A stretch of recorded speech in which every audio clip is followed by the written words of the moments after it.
네, 현재 광주 지역 25곳 공원은 공원 지정이 해지돼서 공원 땅 일부분은 광주시가, 일부분은 또 기존의 토지 소유주에게 소유권이 돌아갔습니다. 민간 업체들은 소유주들에게 돌아간 이 땅을 사들여서 아파트를 지을 예정입니다. 광주시는 이를 허가하면서 일부분은 공원을 만들도록 했습니다.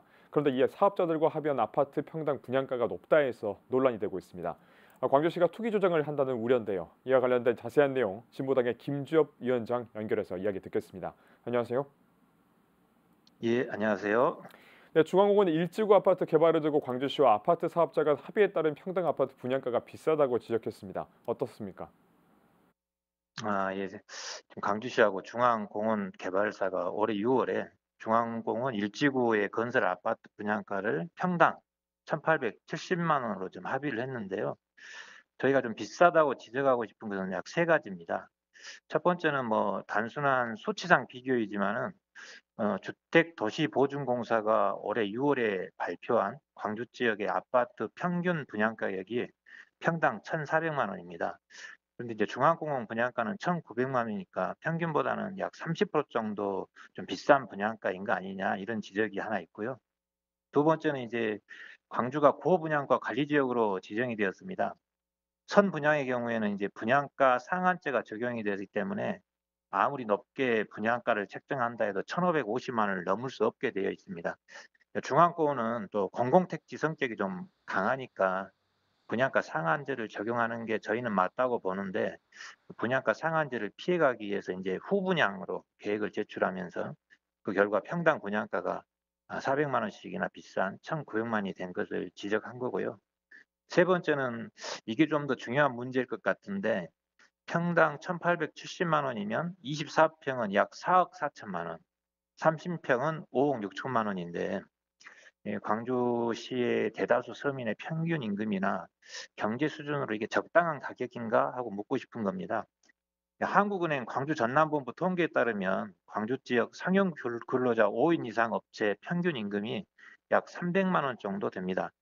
그런데 24평을 구입하려면 이 300만 원을 한 푼도 안 쓰고 월 300만 원씩 12년간을 모아야 하는 숫자인데 이게 좀 가능한가 하고 묻고 싶은 겁니다. 이러면 이제 대부분이 은행에 빚을 내 가지고 집장만을 하게 되는데 평생을 집의 노예가 돼서 대출을 갚아야 하는 삶을 살 수밖에 없는 심각한 이런 상황을 저희가 지적을 한 겁니다. 네, 다른 도시들에서도 이 민간공원 개발이 진행 중에 있죠. 이 도시들보다 분양가가 높다면서요. 어떻습니까?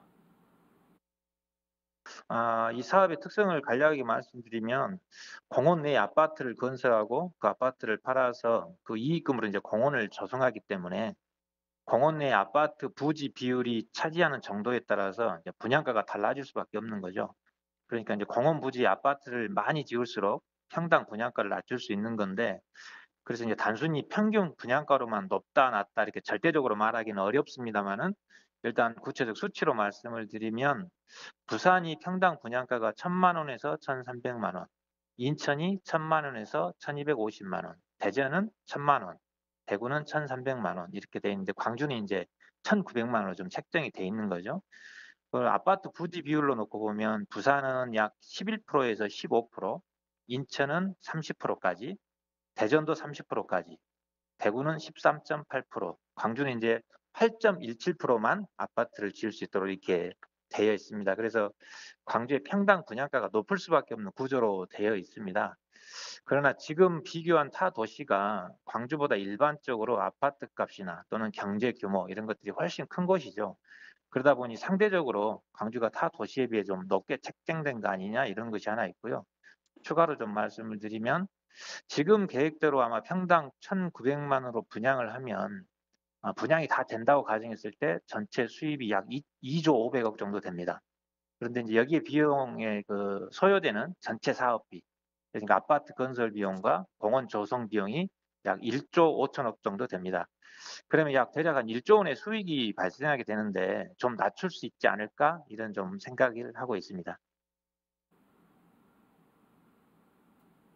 네, 공원 비율에 따라서 이런 분양가가 정해진다는 건데 어쨌든 1.5배 높다는 이 분양가가 문제가 되는 이유는 뭘까요?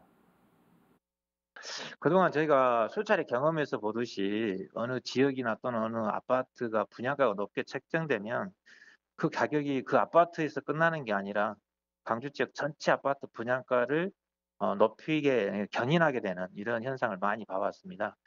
근데 이 아파트가 무슨 가치를 생산하는 것도 아니고 자기 집값 올라서 뭐 기분이 좋을 수는 있으나 광주 지역 전체 아파트 값이 오르면 집이 있는 사람도 그게 무슨 의미가 있겠냐 싶고요. 집이 없는 서민들 또는 이제 새 출발을 하는 사회 초년생들에게는 이게 절망으로 다가오지 않겠는가, 이게 문제라고 생각합니다. 네, 끝으로 한 말씀 듣겠습니다. 저희가 이제 보통 보면 골동품을 제외하고는 모든 생산물이 시간이 지나면 이제 감가상각이 발생하고 가치가 떨어지게 되어 있죠. 그런데 주택은 골동품도 아닌데 계속 가격이 올라가는 이 기형적인 현상이 나타나고 있습니다. 이런 원인은 주택의 목적이 사람이 사는, 거주하는 것인데 주택을 재산 증식의 수단으로 사용하기 때문에 그렇다고 생각을 합니다. 주택은 사람이 생존하는 데 필수적인 재화이죠. 물과 같이, 즉 공공재인데 이걸 돈벌이에 이용하면 분명 돈은 벌겠지만 다수의 사람들이 좀 삶이 불행해질 수밖에 없는 거 아닌가, 이렇게 생각을 합니다. 만약에 물을 집처럼 돈 있는 사람이 마음대로 사서 물이 필요한 사람에게 높은 가격에 판다면 재앙이지 않겠습니까?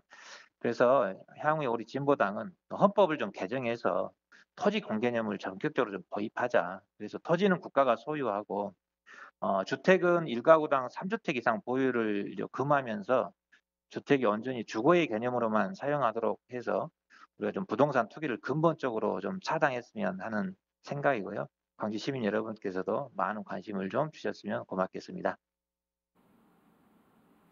네, 오늘은 도시공원 특례 사업으로 개발되고 있는 중앙공원 일지구 분양가와 관련해서 진보당 연결해서 이야기 나눠봤습니다. 오늘 말씀 고맙습니다. 고맙습니다.